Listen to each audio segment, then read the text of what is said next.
All right, folks, so welcome back. The Dow and the markets had some big news today to digest and deal with and spit out their final numbers.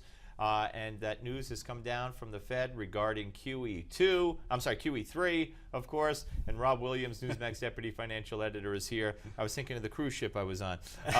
Anyway, okay, so the Dow down 32 points, but that's like kind of a yawn because the Fed announced that they will end QE3 and interest rates sometime next year possibly could go up, but they're going to keep them the way they are for now. Yeah, the market was flat all day today, and it didn't jump around as we've seen it in the past. In the past, when the Fed issues a statement, oh, that we're going to taper or we're not going to taper, usually we've seen boom, wild swings or ramp up. Today we didn't see that. It was, why?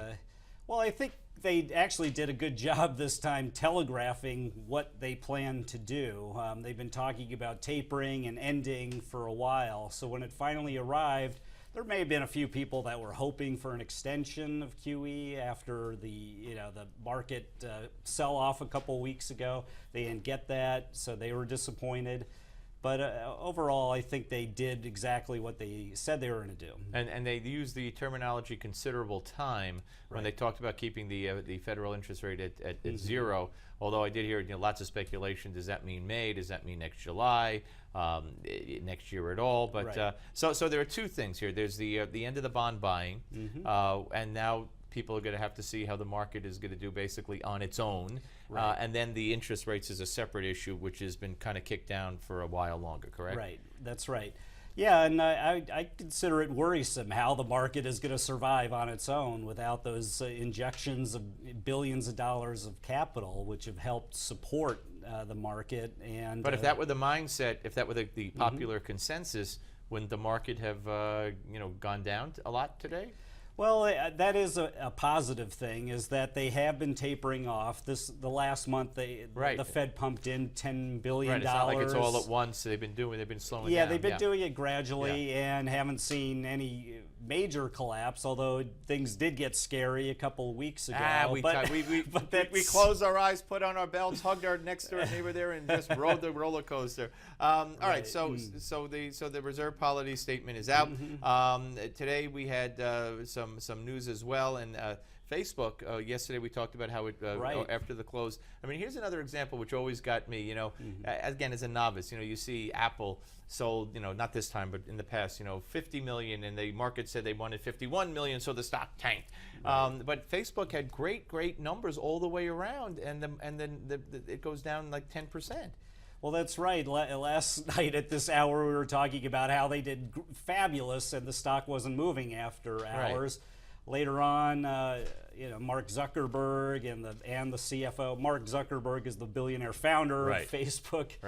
Got on the call and talked about how much they're going to spend on investing in all these new technologies. They bought this messaging company for $22 billion. And investors started to get a little scared about how much this spending... Throwing the money around. Yeah, how much money they're throwing around and where it's going to lead to. Well, that's always a legitimate concern, obviously. We always talk about also the end of the quarter, or the end of this month. It's October. It's not the end of the quarter, but October 31st is a significant date. That's coming up Friday, correct?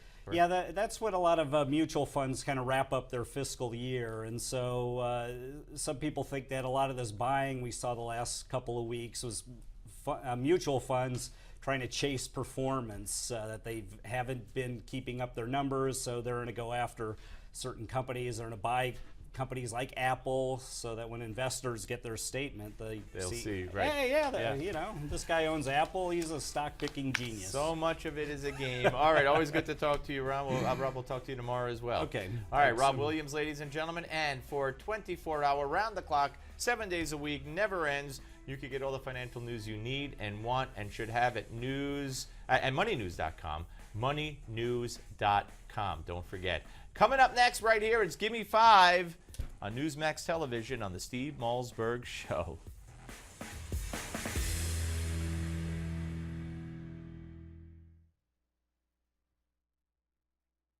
Technology gives you security.